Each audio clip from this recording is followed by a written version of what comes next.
I guess it's a little bit of a tough act to follow. Ron covered a lot of good stuff. I'm going to probably repeat some of the stuff he said. Maybe it's because it's important, or maybe it's just because we're just so accustomed to doing it nearly the same way.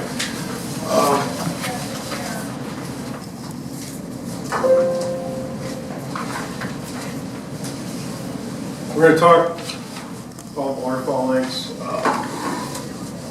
primarily, but it kind of applies to everything we do here. After I got the presentation done, Ron had sent me his presentation. I said, well, I better put a front page on my presentation. So just a quick introduction to the order Anseriformes, which is ducks, geese, swans, screamers, and magpie geese. The first family is Humidifiers, which is screamers. There's 3 species of screamers. I haven't had any experience with screamers. There's actually, I believe, only probably one species in captivity, at least in North America right now. Today is magpie goose. We keep magpie geese. They're kind of an odd-looking, kind of a combination of like a game bird and a waterfall. They don't have webbing on their feet. They're perching goose bird from Australia. And then Anatidae, which is all the other ducks, geese, and swans of the world, consists of about 161 species. There are about 58 genera. There's 8 to 12 tribes, which fall between the genera, 4 genera.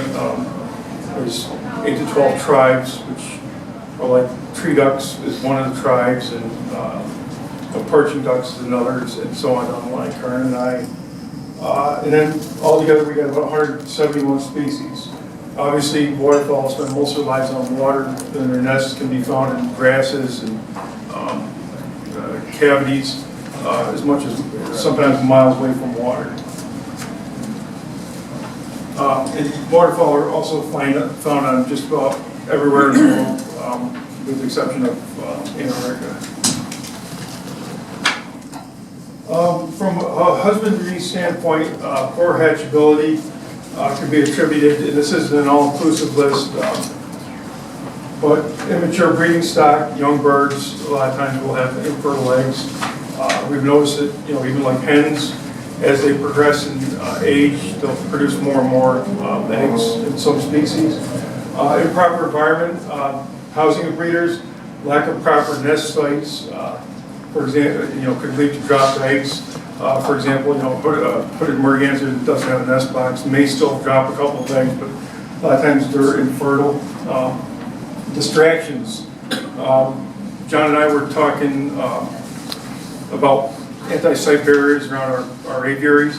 If you have something that seems like it's not a harmful event, like a dog or cat or a raccoon or something passing by a pen, you may say, well, geez, my pen is secure, but it still may disturb the birds just by walking by it.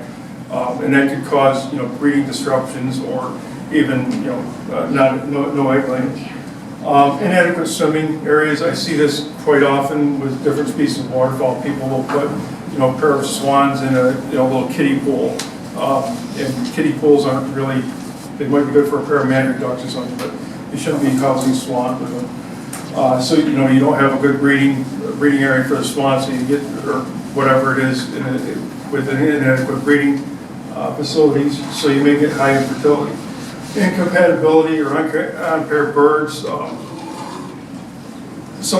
example I give is like Ceropsis geese or paradise shell ducks. Sometimes when they become imprinted on people, the females are they should be subservient to the male. In other words, the male should be the dominant in the pair bond. So if the female starts beating up on if the male starts beating up on the female, she should just lay down or give in to the male. If she's a hand-reared bird that's imprinted on people, she'll stand up to the male, and the male is the male will get chased off, and you'll have infertile eggs on that. Disease, genetic disorder, it's pretty self-explanatory, and I put them together because a lot of times when you have disease, there's also genetic disorders sometimes involved with that. Nutritional deficiencies in food and drugs. We were talking earlier about some different additives that we put in for, some people put in for the food. I recently, there was a conversation online about putting, what is it called, Corid, the coccidiostat, which I don't personally use. But if you put that in your feed, and you're not paying attention to what you're doing, if you're putting something like red cell in, which has all sorts of vitamins like thiamine in it, Corid has blockers that block the uptake of thiamine. So you got to be careful with stuff like that. As far as additives in your feed, you could actually cause some other problems. Disrupted circadian rhythms. That's a biological clock. It's a lot of it's driven by the light. It's just a natural rhythm, and every year, our hatching season typically happens in the springtime. That's because it's a biologically driven phenomenon that's pushed by light. Sometimes what happens is birds are out of balance with the circadian rhythm. We're just really lucky. We have 2 farms, one in North Carolina, one in upstate New York. And what we have sometimes, we'll have some birds that are infertile, and we'll end up pulling them and just move them to another farm. And it resets their rhythm, and within months sometimes, we've restored fertility.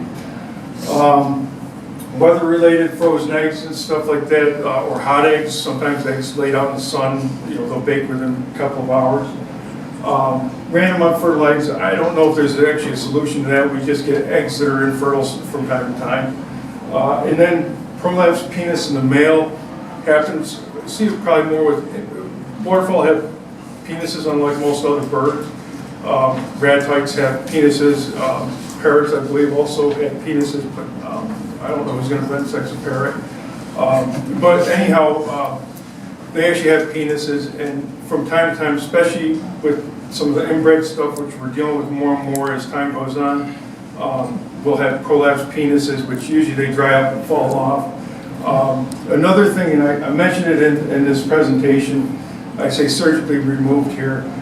Some of our Canadian friends up in Canada discovered that if you cut the penis on a male bird and you sell it as a pair, they're not producing any young, and they're eliminating competition, which is unfortunate.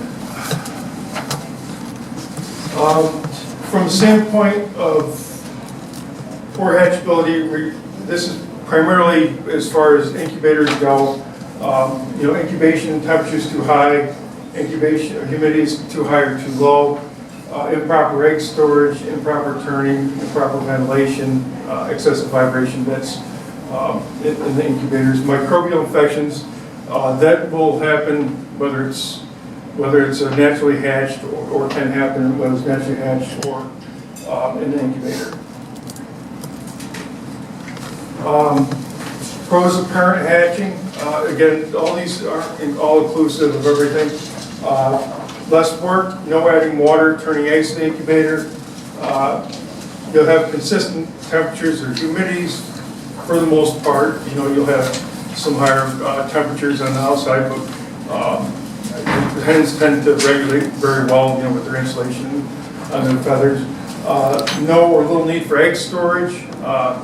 Reduce occurrences of microbial infections. Cons of parent hatching, less eggs are laid, which may yield smaller numbers of young. Predators, there's a possibility of predators in pens unless you have them very well secured. Disturbance from other birds, unpredictable behaviors, like we've got an Eiten's tree duck that she lays a bunch of eggs, she'll sit on them for like 20 days, and then 8-10 days before the hatch, she abandons the eggs. Most dabbling ducks, which is surface feeding ducks like mallards and black ducks and stuff like that, and stiff-tails, as well as some of the tree ducks and poachers like red-crested poachers, rosy-billed poachers, will mature 1 year, and you could expect them to lay viable eggs. Stuff like canvasbacks are one of the exceptions. They don't typically lay until like 2 years old. And then, while there's exceptions to shell ducks and shell geese and diving ducks, most of them mature at about 2 years, some a little bit over, some under.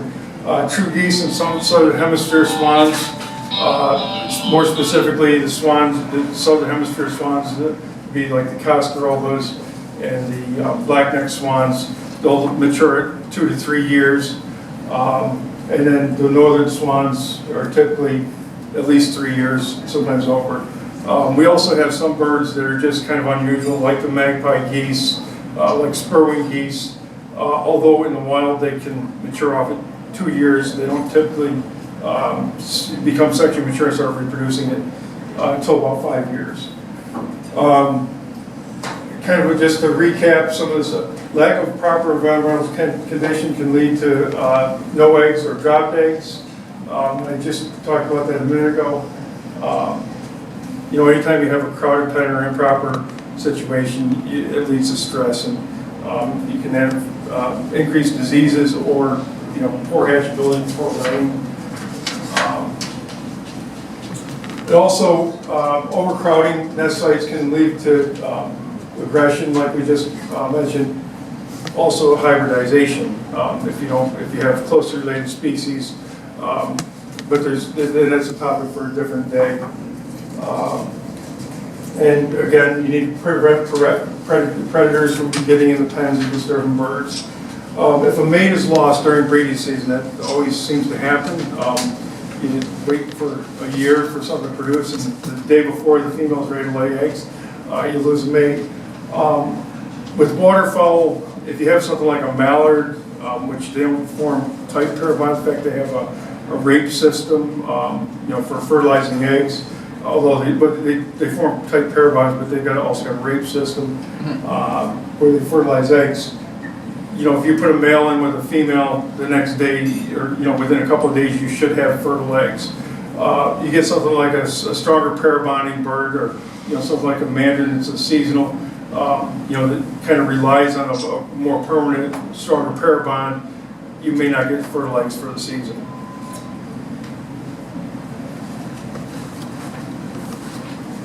Again, compatibility. You know, I was talking about the shell ducts and stuff.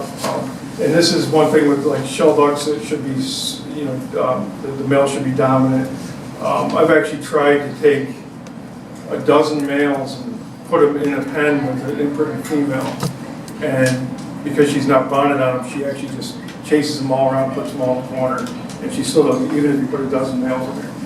Chronic disease can lead to lack of desire to breed. And birds that recover from disease like Salmonella or Newcastle disease, which are very, I'm not going to say non-existent, but rare in waterfowl, especially Salmonella. And Newcastle's pretty well under control, if I'm not mistaken. We had an outbreak here 2 years ago in California that struggled with a little bit. Overweight hens may not have capabilities to produce, transport adequate amount of sperm, which results in infertile eggs. And genetic disorders are not really understood well, but we do know that you know, that they can play a part in you know, poor hatchability. Inbreeding, as Ron had pointed out, can create some high infertility, as much as 100% in some studies. We actually struggle with several species right now, unfortunately, with inbreeding, because we have no good new blood coming in from anywhere, and it's only going to get worse. So we really need to make sure that, you know, whatever we're keeping, we're doing the best job we can to manage those flocks. Again, circadian rhythm, basically we got some hormones that trigger testicular growth and production of sperm, the follicle stimulating hormone, and then an interstitial stimulating hormone, cell stimulating hormone, and it initiates testosterone. And then in the female, there's also the follicle stimulating hormone and the luteinizing hormone. The luteinizing hormone is an interesting one because that's the one that pulls all the nutrients from the female and sends it to the egg. It allows all the nutrients to be mobilized in the blood, and it sends it to the egg. The second thing that it will, there's also another hormone that I didn't write on there, it's prolactin. Prolactin is the hormone that increases, it triggers the broodiness of the bird. And one of the interesting things that does, if anybody's had hens, especially you grab a hen off the nest and she's got like a really mushy breast and the skin is all floppy, and that's one of the things that prolactin also does. It, you know, all the feathers come off the breast on a brooding hen, but it also makes like a sponge. That's the only way I can describe it. And that so kind of fits good over the top of the eggs and just covers the eggs really nice. I'm not going to spend a lot of time on vitamin deficiencies, although I've always been under the opinion for many years that as far as diets go, you know, there's a range of acceptability. The poultry feeds, commercial poultry feeds, supply more than enough vitamins for the most part. But there is a couple of things that I'm going to just touch on really quick.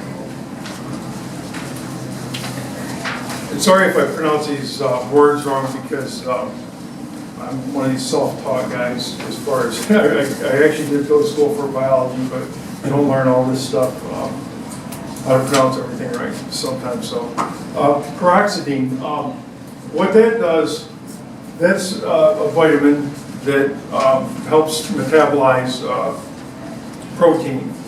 One of the problems is sometimes when we have a lot of people that like to make up their own formulas for birds and for other animals and stuff, but sometimes I hear all the time, oh, we got to jump the protein up. I feed my ducks 25%, 26% protein, and I'm under the opinion that, you know, most of the waterfowl need probably 17%, 16, 17%.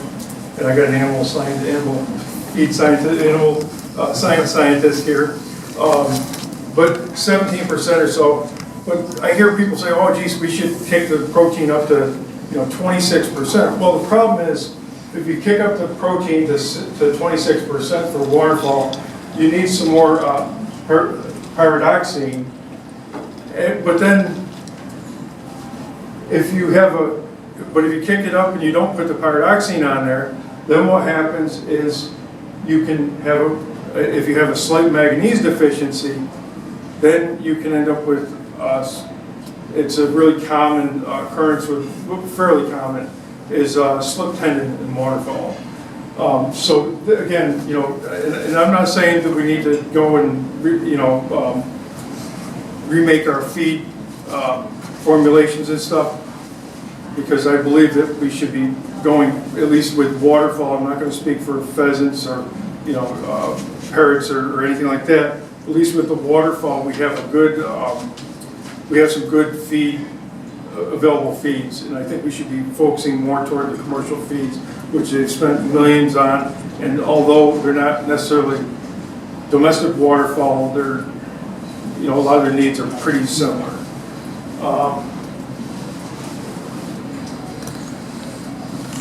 Niacin, that's another one that kind of drives me up the wall. Every time you're at a duck forum anywhere on the computer or talking to somebody, it's like, the first thing is, we need to pump up the niacin on the birds. You got a foot problem, put the niacin. The fact of the matter is, all these commercial feeds have ample amounts of niacin in it, and that's the end of the story. There's no more to that. There's ample amount of niacin. If you're going to, I got to just kind of backtrack a second. If you're having your feed produced at a local feed mill, a small feed mill, then you may have to research that more. Or if you're making your own feed, obviously that's going to be the same type of issue. But a commercial, stuff like Nutrina and Missouri, and there's a whole big bunch of commercially prepared foods. They'll have enough niacin. Vitamin D. So this kind of vitamin D is responsible for metabolizing calcium and phosphorus. This is another subject that I think people overthink too much. Anytime anybody mentions a soft-shelled egg, automatically it's like, you don't have enough calcium. Well, it's possible, but there's other things that are involved with that. Vitamin D, phosphorus is also involved with that. So what happens if you don't have enough vitamin D? Then you could have soft-shelled eggs. You'll have bone problems with hatching your bird because you can't metabolize the calcium properly.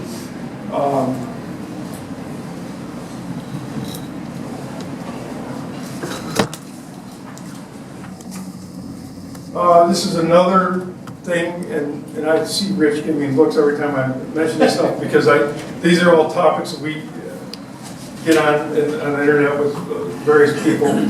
Vitamin E deficiency is extremely rare.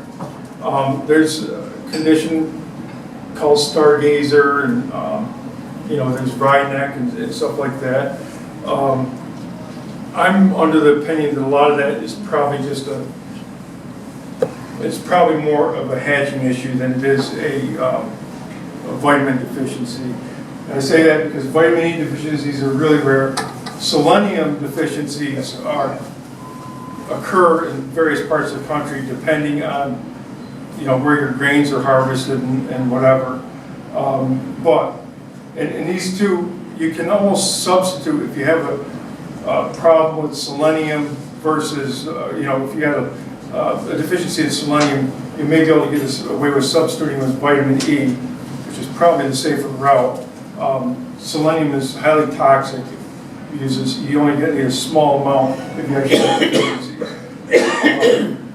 But again, if you're doing a commercial feed, I really would have a hard time believing that you have any significant deficiencies.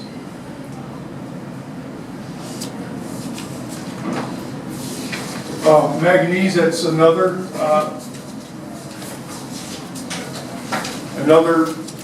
element that's it assists in metabolism or transfer of calcium metabolism. The problem is if you have high calcium, you can also increase your need for manganese. You increase your need for manganese.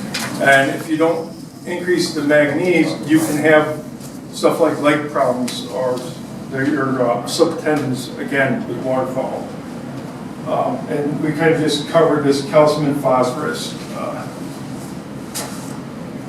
Protein, obviously, you do need protein, but you need the proper amounts, again, like 17% on waterfall.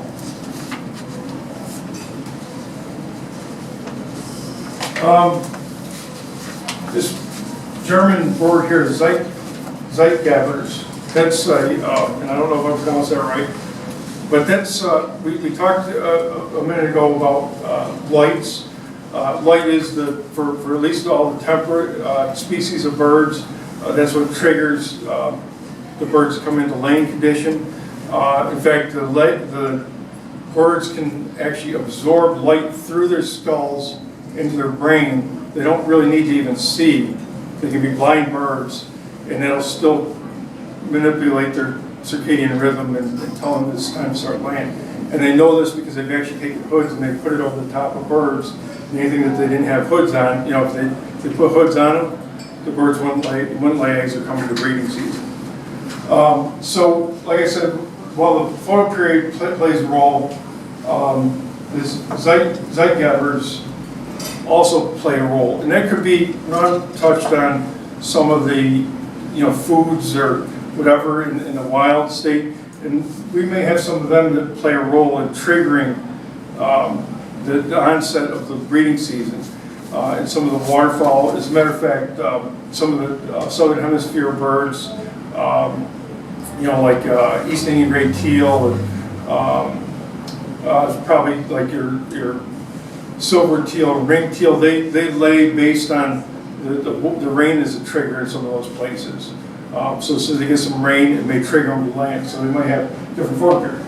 With that said, when we have some of these birds up in the northern hemisphere here, we brought from the northern hemisphere, or from the southern hemisphere to the northern hemisphere, we may not have those triggers to trigger the birds. Or what it also has done, like I mentioned, we bring birds sometimes from north to south. They'll sometimes disrupt our rhythms, so the male will be fertile and the female won't, or vice versa. And of course, weather can play a role.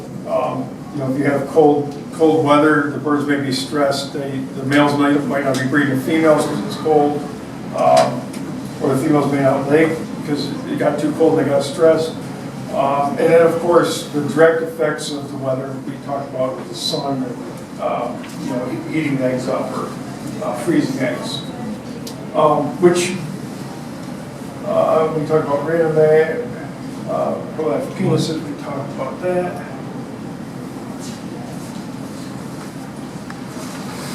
Cooling and storing eggs. I'm not going to spend a lot of time on this. Anything we get over 70 degrees Fahrenheit, the fertilizer begin to develop. So we want to keep the eggs fairly cool, 65 or so, or probably 55 to 65 degrees, somewhere around there. And as Ron says, he likes to keep the eggs no longer than 1 week, which is also my rule. Some people will do 2 weeks, but hatchability will decrease about 2% per day. We have one of the interesting things too is when we leave the eggs for the mother to tend and possibly set on, we've noticed that we've had good hatchability, almost perfect hatchability many times with the hen tending the eggs up to 3 weeks where they haven't set on the eggs. And that relates to what Ron was talking about, the oil gland secretes oil, which has got antimicrobials in it, and also the oil gland also provides the oil to keep the feathers pliable, which allows them in effect to be waterproof and buoyant. It's not that it makes them waterproof and buoyant, it keeps it helps maintain the structure of the egg.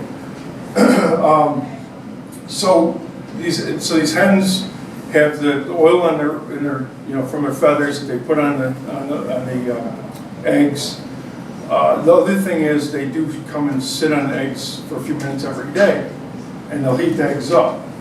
And Susie, I can't remember her name, the egg lady there from Toledo, they had done some research on that, and also Aries Barneveld had done some research over in, and I don't know if this actually ever published, but they found that, and this came up in conversation simply because we transport eggs from North Carolina to New York on a regular basis. And what happens is when the eggs start to incubate some, the egg starts off as one cell. The egg is a cell. It's the largest cell in the animal kingdom.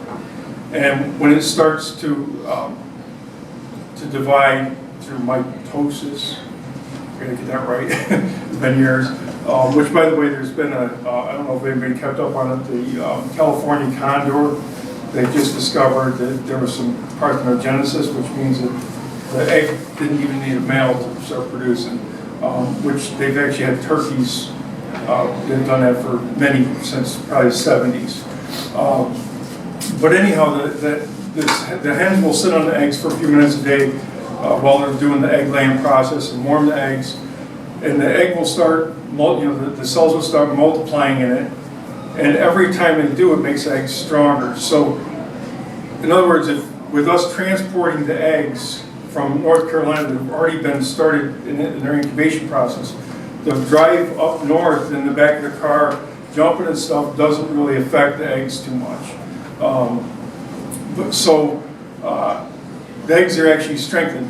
They also, some of these new incubator companies have put cooling mechanisms in their incubators. In fact, some of the commercial hatcheries put cooling mechanisms in them. Because the cooling, it actually does a couple of things. The cooling will help, it helps with the respiration of the egg, the whole circulation and respiration. because every time it cools it, the gases, exchange. But then the other thing is these eggs that are incubated become stronger and stronger. And that's not like leaving an egg out in an 80 degree, or leaving an egg in an 80 degree temperature for days. It's actually heating and cooling.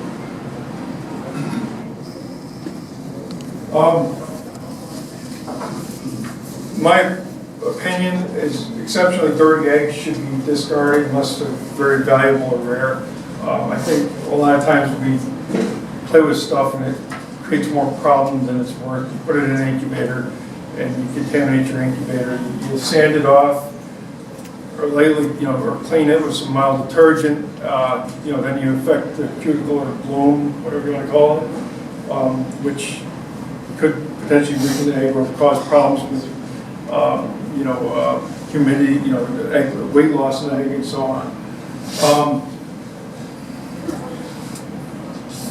Although there's differences between sanitizing and cleaning, I actually work in the sanitation business. I work at a cheese plant, and the saying is always you can't sanitize shit.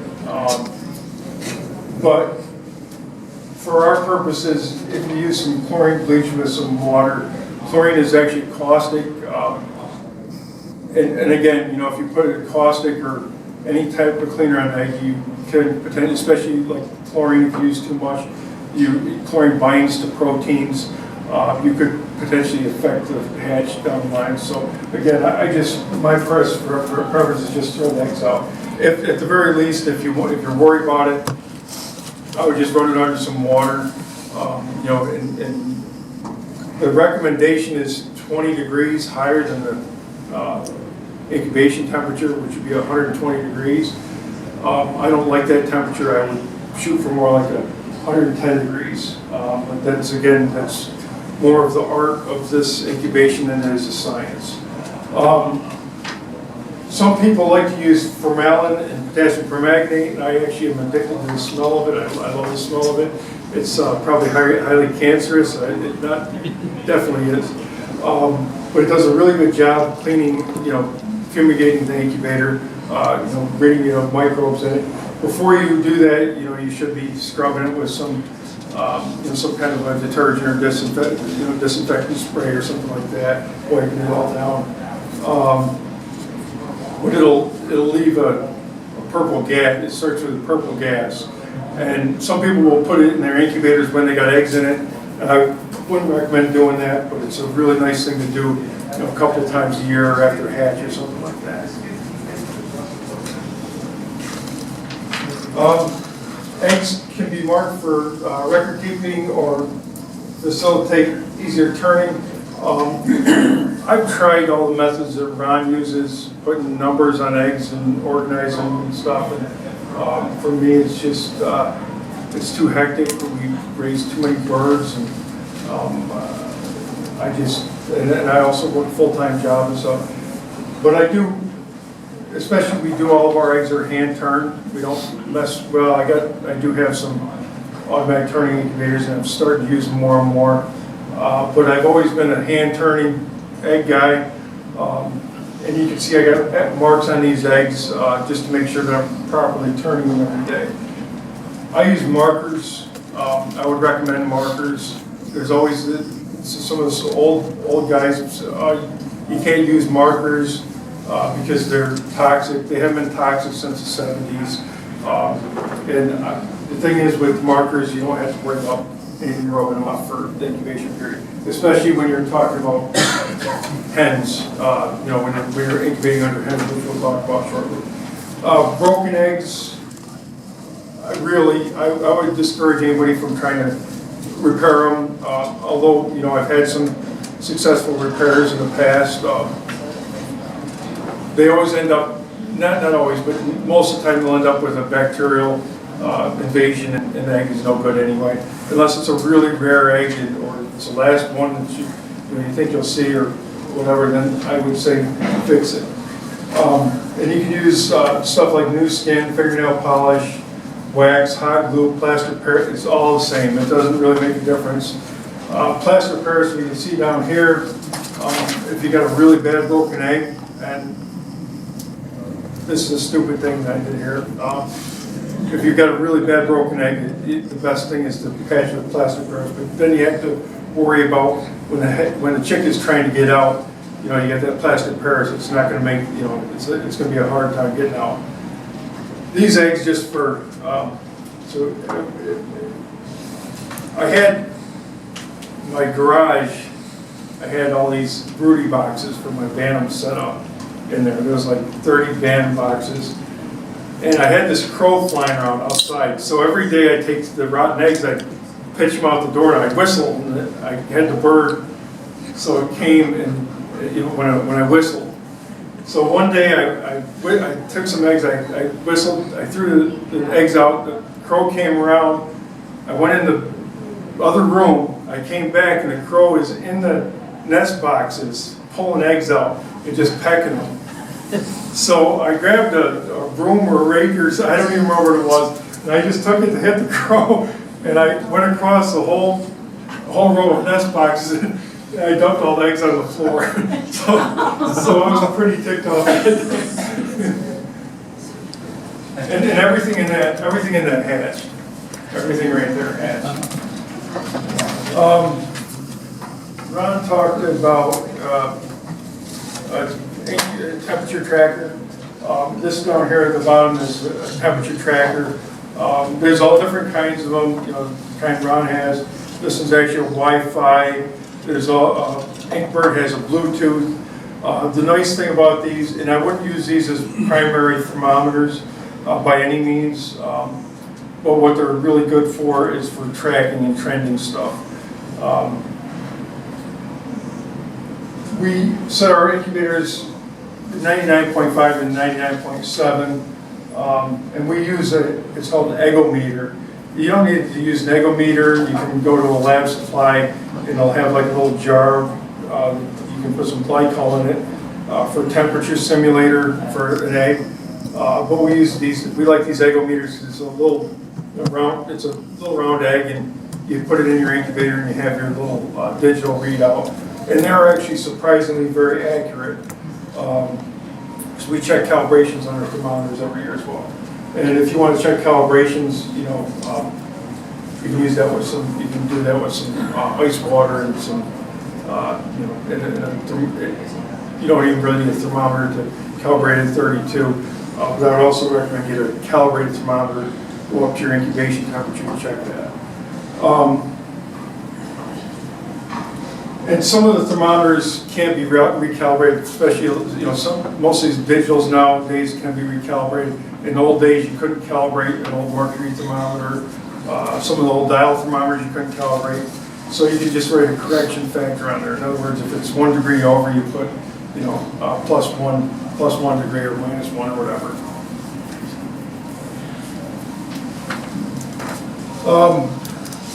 Now we use, all of our incubators are wafer thermostats.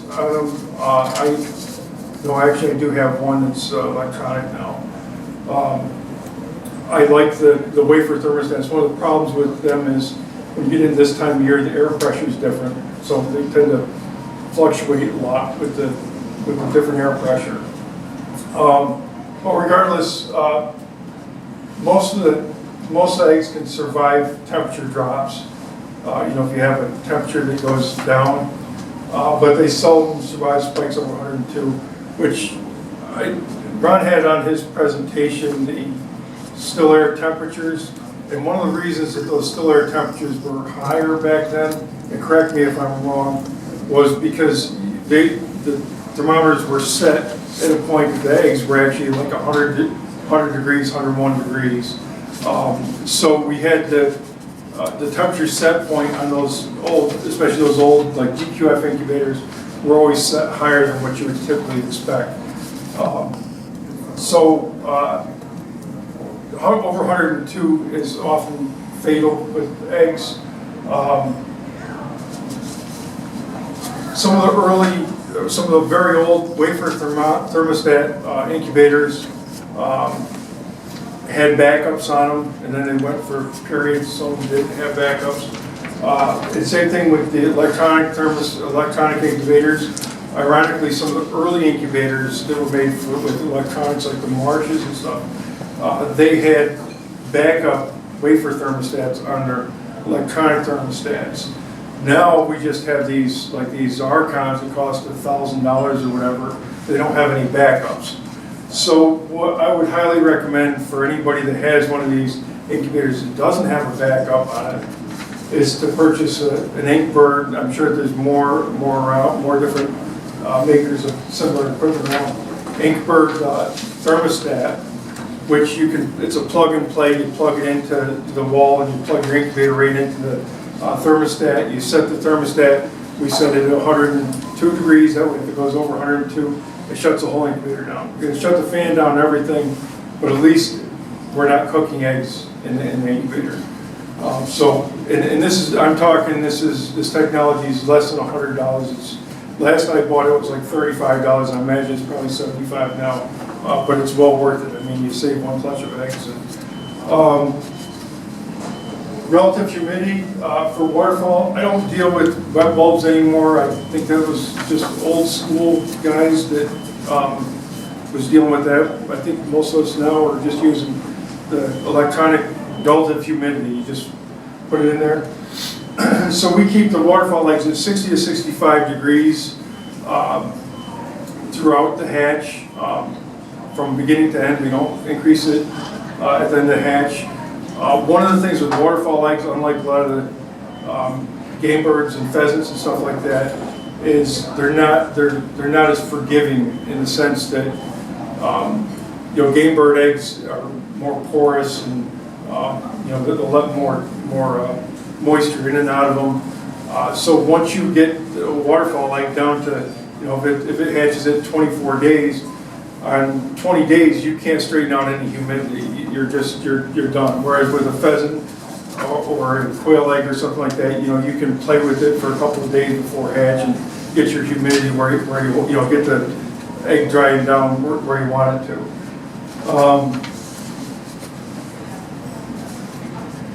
Just one thing for anybody that's relatively new in this whole idea of dry hatch, where we don't put anything in the incubator, as far as humidity and water and stuff, is ridiculous. I'm not saying that you need humidity in one way or another for hatching. Just because you're not checking humidity doesn't mean there's not humidity in there. But I would recommend that everybody runs or candles their eggs for candles that are weighs it, and tries to make sure that the eggs are losing proper weight. But just to throw eggs in an incubator and not put any humidity or not monitor the humidity, it's ridiculous, because that's not the way this really works. So that's what the Inkbird thermostat looks like. Humidity, this little illustration up to the left kind of gives you an idea with the duck eggs. With candling, humidity can be monitored through candling or weight loss techniques, or preferably both. The egg should lose 12 to 15%. There hasn't been any good studies done on what each species of waterfowl, so probably somewhere in between 13 and 14%. What we're looking for a loss. Hygrometers can be used to check the humidity, and you can actually, there's a calibration procedure if you're worried about checking calibration on your hygrometer. But usually the hygrometer, you don't need to be exact on your humidity, you need to be close. And like I said, you're going to be monitoring the egg weight or the handling as well. So what we've done with the humidity, you can add water to trays or sponges or whatever, and those all work good. But if you want to control it really pretty accurately, you can buy an Inkbird humidistat and put it on a personal humidifier and actually pump the humidified air into the incubator. And they've got new incubators that are equipped with stuff. They actually sell this same type of unit that I described. The only difference is the one that you make costs, $100, and the ones you buy are costing $300 if you can get them, because they're always back ordered. They're on a ship somewhere. Yeah, they're all on ships. Outside the port. The only problem I've found with these, and I'm not really sure what the significance is with these ultrasonic humidifiers, whether it's my homemade one or a commercial one, is there's a lot of calcium precipitates all over the incubator. And obviously, when you have dust or anything like that, it's a harborage area for bacteria. So that's the only thing that I would say to keep in mind using them.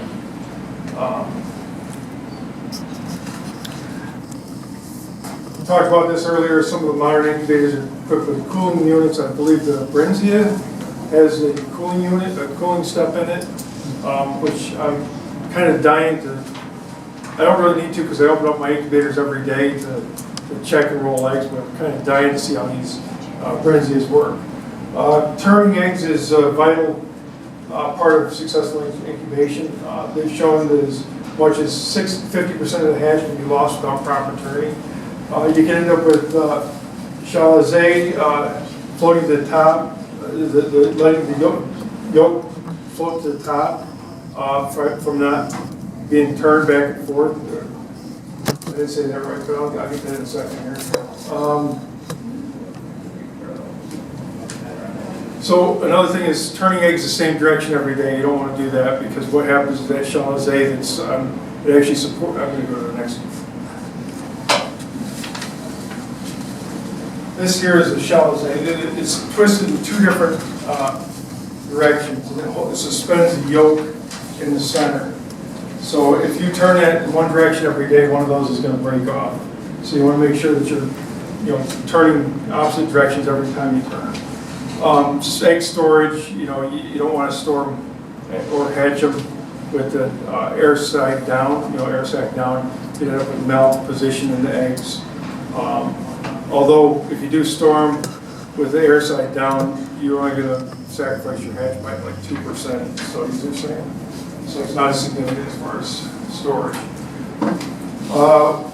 When the parents incubate eggs, they turn eggs about every 35 minutes, and they've actually done studies on this as well, and the hatchability just from doing that increases significantly. So a lot of these modern day incubators turn them at least once an hour, and you can actually program some to do it more or less or whatever. And obviously there's implications to, there's consequences to not turning properly, which could include embryo sticking to the membrane, early deaths or malposition checks, and so on. Candling. Let me go back here a second. Routine candling, one of the things is, in addition to checking for airspace, is to making sure that we don't have bad eggs in the incubator. Bad eggs are going to possibly contaminate the rest of the incubator. And if you get a bug in your incubator, and if you don't get it taken, you can ruin your whole season's hatch, or even years, if you don't get it out.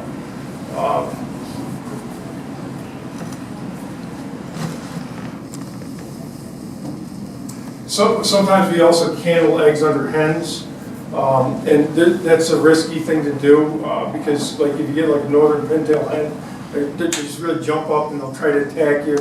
9 times out of 10 when I do that, I break at least one egg. But there's good reason too sometimes to candle eggs under a hen if it's a bird that you haven't been having any success hatching it in an incubator, but you want to make sure that that the eggs are maintain viability under the hen. You might want to candle them. Another thing is if you got a rare bird that has a tendency to produce 6 eggs out of 7 eggs that are infertile, you might want to check them. That way you can pull it and possibly get a second clutch of eggs out of them. So there's reasons why you want to candle it under a hen. Candling. My favorite tool nowadays is the cell phone. Some of the professionals in the zoo field don't really like it because they say you can't focus the energy down, but I don't have any problem with it. The nice thing is you've always got a cell phone and you can just put it on. I will say there's instances where I used one of those old big old Lion can, and I actually love that because it's got different, you can adjust the intensity on it, and you get it's not this, with these cell phones you can, or LED lights, you just kind of push the light right through it. You can see everything, but you get a different kind of viewpoint when you're looking at with the different intensities of it. So I do like the, some of the old candlers. I'm not going to spend any time on the candling techniques. There's literally hundreds of different ways a bad egg can manifest itself. And the bottom line is you just really need to practice candling, preferably on chicken eggs. That way you can break them. It's just a chicken egg. I will say that the one thing, like this egg here has got like it started to develop here. This is obviously clear. This in here, you can see it's drying down pretty good, so it's probably under the head. But this is, a lot of people get confused with just determining whether an egg is live. Sometimes when you look at it in a candle, you won't see it moving. This little part here is probably the most important thing to pay attention to. If you look, that egg there, just take that, because this egg, I know it didn't hatch. But this right here is usually have like a nice red color on it. This here is like a washed out color, and that's always a sign that that's a bad egg. So pay attention to this little membrane right here, where the chick is just underneath the membrane. And then this egg here, you can tell by that egg is just all liquid in there. That probably was, I would say it probably wasn't turned properly or something like that. One of the things that happens too when you don't properly turn eggs or old eggs is the egg white actually has more water in it than the yolk. You'll end up having, it'll be diffusion. I don't know if it would be osmosis, it would be diffusion at that point, where the water just goes into the yolk and it'll reduce hatchability like that. This is another technique. There's a couple different ways to hold eggs. I like this when I'm outside. And I don't know how many times everybody's been outside wanting to candle an egg. If you actually take an egg and you put it on your pinky, you just hold up to the sun and you kind of cup the egg, you can actually candle an egg like that. That's an old, very old school method of candling. It's not going to give you the detail of a regular egg candler, but if you're out in the field and you're candling an egg, you'll get, yeah, this thing is, you can actually see it 3 to 5 days and you're like a chicken egg. The other thing is I mentioned is something called an egg buddy, and I don't think I have a picture of it on this. Do I? No. It's monitors the heart, so you can put it on there and check the heartbeat of the chick. I personally think they're useless. It's a waste of $400.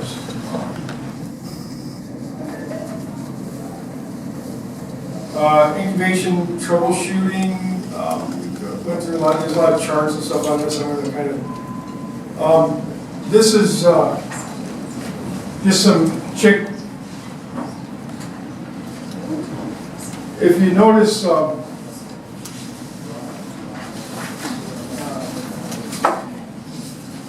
the chick in the normal position would have its beak underneath the right wing, and the elbows or hocks are pointing straight down. And through various problems, whether it's temperatures or humidities or improper turning or whatever, we can have different melt positions. And these are actually the 6 melt positions that are generally recognized. And you aren't going to typically pick them up by candling either. That's something that you find in an egg autopsy.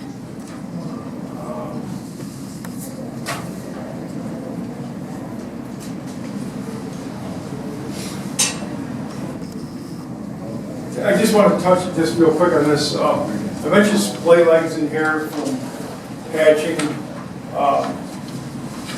You can have that that's when the chick has got his legs spread out like that.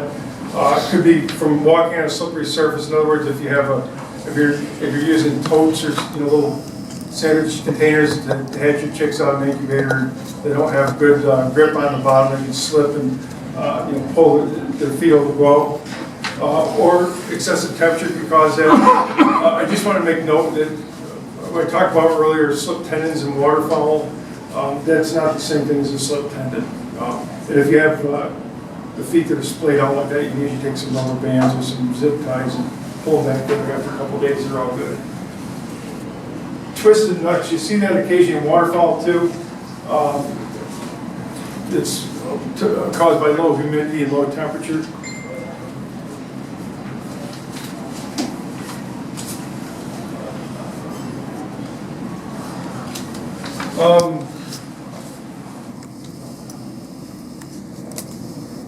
This kind of repeat of what we said earlier. The waterfowl tend to hatch out much better under the parent bird than, and that's actually there's some waterfowl species that hatch out really well. Something like a hot teal, silver teal. A lot of teals hatch out really well in the incubator, just as good in the incubator as they do under the parent bird. Pulling eggs out of birds on waterfowl typically leads to reclutching if it's not too late in the year. Most species reclutch 3 weeks to the date that they're. I mean, you can almost set that by, at least that's my experience, by set a watch to 3 weeks from today, and they'll reclutch.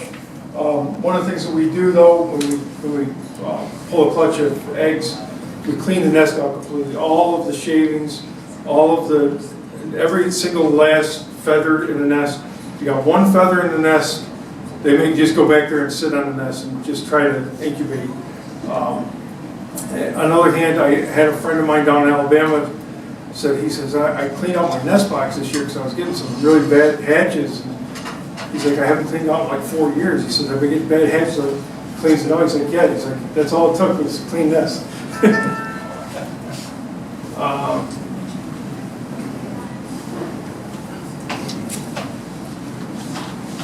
Okay, incubating with bantams. We use a couple different methods. We do hatch under the ducts.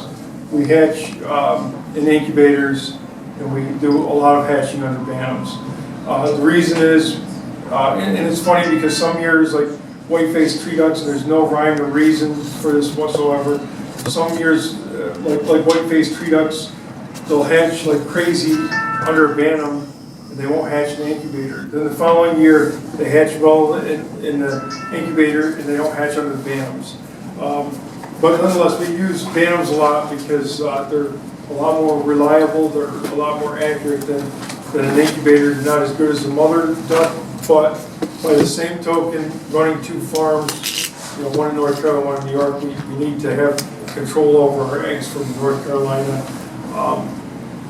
And some of the duck hens we just don't trust incubating and hatching their own eggs. So we actually house all of our bantams in community coops, and then when they go off to set, we pull them and we put them in boxes like this. These are 1 foot square boxes. They have holes for ventilation in them. They get a door in the front, and we close the door. We don't want them disturbed by anything. We don't want them. We want them focused on hatching eggs, nothing more. A very good friend of mine down in Louisiana, Kelly McMullen. I don't know if you guys are pheasant. How many guys raise pheasants? He's one of the most successful pheasant breeders in the country. He actually has little cages, and he's got milk crates in there. The hens go in there, sit on the eggs, hatch out the chicks, and they raise them in the actual cage that they're set on, brooded, and they brood them in the same cage.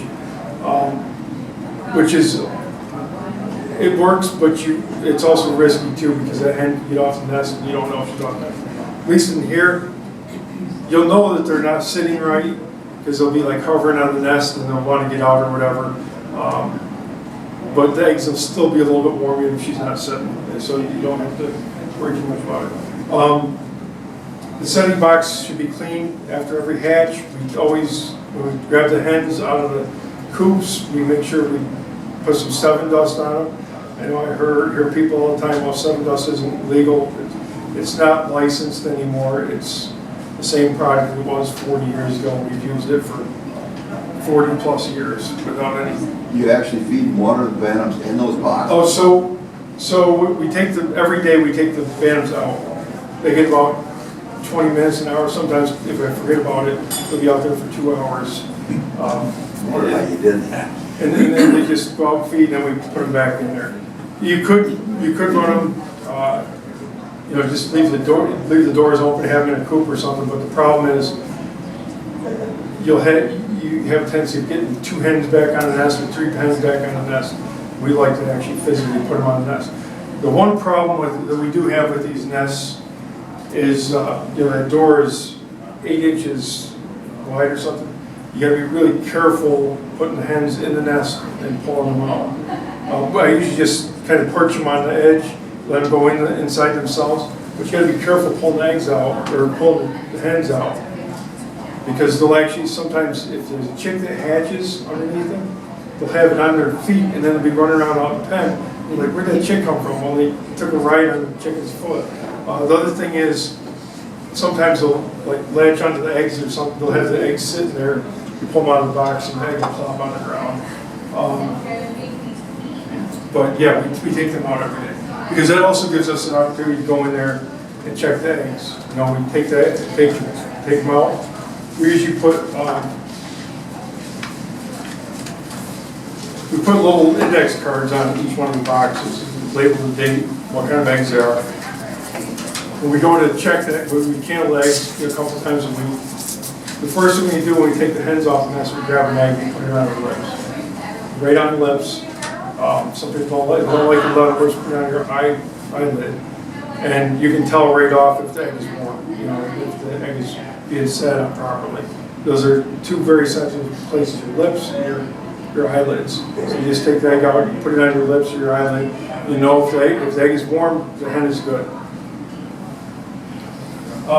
Just another thing too, if you wear a ring, a wedding band or something like that, if you're in a hurry and you don't want to candle eggs, a lot of times you can just give a little tap, and the fertile eggs, the ones that are developing, will kind of sound like wood. And the ones that aren't, that are infertile, will sound like glass when you tap them. You can also use a little washer for that.